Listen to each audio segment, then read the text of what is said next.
प्यारे दोस्तों, हमारी जिंदगी में कई ऐसे वाकयात सामने आते हैं जिनका असर सारी जिंदगी दिमाग पर रहता है। हर रोज तकरीबन कोई न कोई ऐसा वाकया पेश आ ही जाता है जिससे इंसान इबरत हासिल कर सके, लेकिन आज का इंसान समझने को तैयार नहीं है। आज की इस वीडियो में हम आपको पाकिस्तान के एक इलाके में पेश आने वाले ऐसे ही वाकये के बारे में बताने जा रहे हैं जिसे सुनकर आपके रोंगटे खड़े हो जाएंगे और आप सब हैरान और परेशान रह जाएंगे कि क्या कोई ऐसा भी कर सकता है। लेकिन दोस्तों, वीडियो में आगे बढ़ने से पहले हमेशा की तरह आपसे गुजारिश है कि अगर आपने हमारी आज की इस वीडियो को अभी तक लाइक नहीं किया तो अभी लाइक कर लें। अगर आपने हमारे चैनल को सब्सक्राइब नहीं किया तो फौरन सब्सक्राइब कर लें और आइंदा आने वाले ऐसे ही दिलचस्प और मालूमाती वीडियोस की नोटिफिकेशन के लिए बेल आइकन पर क्लिक करना न भूलें। प्यारे दोस्तों, जब इंसान की मौत होती है तो अक्सर घर वालों को आपने कब्रिस्तान में या मैयत पर यह ऐलान करते हुए सुना होगा कि अगर आप में से किसी को इन साहब से जिनकी मौत हो गई है अगर कोई लेन देन करना हो तो हमें बताए। हम यहाँ भाई, बेटे, चाचा, ताया या बाप मौजूद हैं, इसके लेन देन के हम जिम्मेदार हैं।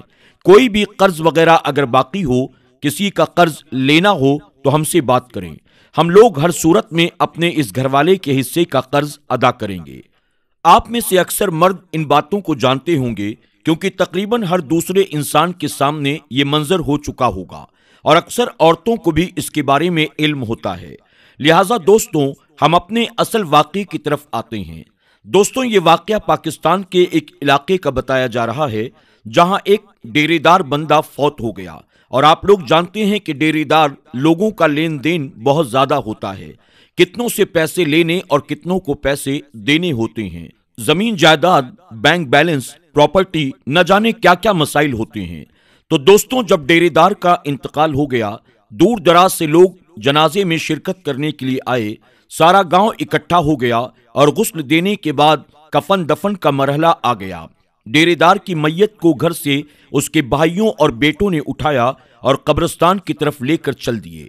अभी घर से निकले ही थे कि इतने में सामने से एक आदमी भागता हुआ आता दिखाई दिया। अपने चाल ढाल और लिबास से यह आदमी किसी भले घर का मालूम हो रहा था। सबको महसूस हुआ कि शायद डेरेदार का कोई दोस्त है जो किसी दूसरे इलाके से जनाजे में शिरकत के लिए आया है।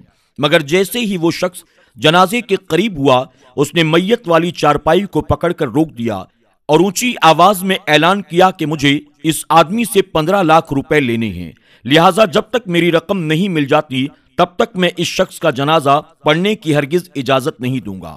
ये सुनकर सभी लोग हैरान और परेशान हो गए। लोगों ने बेटों से पूछना शुरू किया कि आखिर ये क्या माजरा है, जिस पर बेटे गुस्से में आ गए और कहने लगे, हमारे बाप ने हमें किसी ऐसी रकम या कर्ज की अदायगी के बारे में नहीं बताया था, लिहाजा हम तुम्हें फूटी कौड़ी भी नहीं देने वाले हैं। बेटों से इनकार हुआ तो गांव वाले भाई की तरफ भागे। तुम्हारे भाई का जनाजा रुका हुआ है, वो शख्स ऐसे नहीं जाने देगा जब तक उसे उसका कर्ज वापस नहीं मिल जाता, लिहाजा तुम इसके बारे में गौर करो। डेरेदार के भाइयों ने भी गांव वालों को ये जवाब देकर चलता किया, अगर बेटे अदायगी को राजी नहीं है तो हम क्यों भला अदा करेंगे? क्या हमारे पास ज्यादा पैसे हैं? क्या हमारे पैसे हलाल के नहीं हैं? ये सुनकर गांव वालों को बहुत मायूसी हुई। अब वो लोग आपस में ही सोच विचार करने लगे। लोगों ने उस शख्स की बड़ी मिन्नत समाजत की, मगर वो आदमी नहीं माना और उसने रास्ते से हटने से इनकार कर दिया। वो शख्स जनाजे को जाने देने के लिए हरगिज तैयार नहीं था। उसका एक ही मुतालबा था, मेरी रकम अदा करो और फिर जाओ, जहां मर्जी इसे ले जाओ। ये बात अब धीरे धीरे गांव में फैलने लगी। लोगों ने तरह तरह की बातें बनानी शुरू कर दी। आखिरकार ये बात डेरेदार के घर तक भी पहुंच गई। अब तो पूरे गांव में हंगामा हो गया, मगर उसके बावजूद डेरेदार के बेटे कर्ज अदा करने को तैयार नहीं हुए। ये खबर जब घर में डेरेदार की बेटी को मालूम हुई तो उसके सब्र का बांध टूट गया। उसने फौरन अपने पास मौजूद सारी नकदी, जेवर एक गठरी में बांधकर एक रिश्तेदार को थमाया और कहा, ये सब ले जाओ और उस शख्स को देकर ये कहो कि इसे बेचकर अपने पैसे पूरे कर ले, मगर एक मेहरबानी करे, मेरे बाबा के जनाजे को यूं सरे बाजार रुसवा ना करे। ये गठरी उस आदमी के पास पहुंचा दी गई। ये मंजर देखकर गांव वालों को भी सुकून आ गया कि अल्लाह का शुक्र है, अब मामला रफा दफा हो जाएगा और बात खून खराबे तक जाने के बजाय डेरेदार की नमाज जनाजा अदा कर दी जाएगी। مگر گاؤں والے اب بھی حقیقت سے انجان تھے۔ یہ منظر دیکھنے کے بعد وہ آدمی دوبارہ اونچی آواز میں بولا، اے گاؤں والو، اے ڈیرے دار کے رشتہ داروں، کان کھول کر سن لو، میں یہاں پیسے لینے نہیں آیا ہوں بلکہ پیسے دینے آیا ہوں۔ یہ سن کر تو جیسے گاؤں والوں کے پیروں تلے سے زمین نکل گئی۔ وہ شخص بولا کہ اگر کسی سے قرض لیا جائے اور زندگی میں ہی واپس نہ کر پائے تو مرنے کے بعد اس کے وارث کو یہ رقم دے دینی چاہیے۔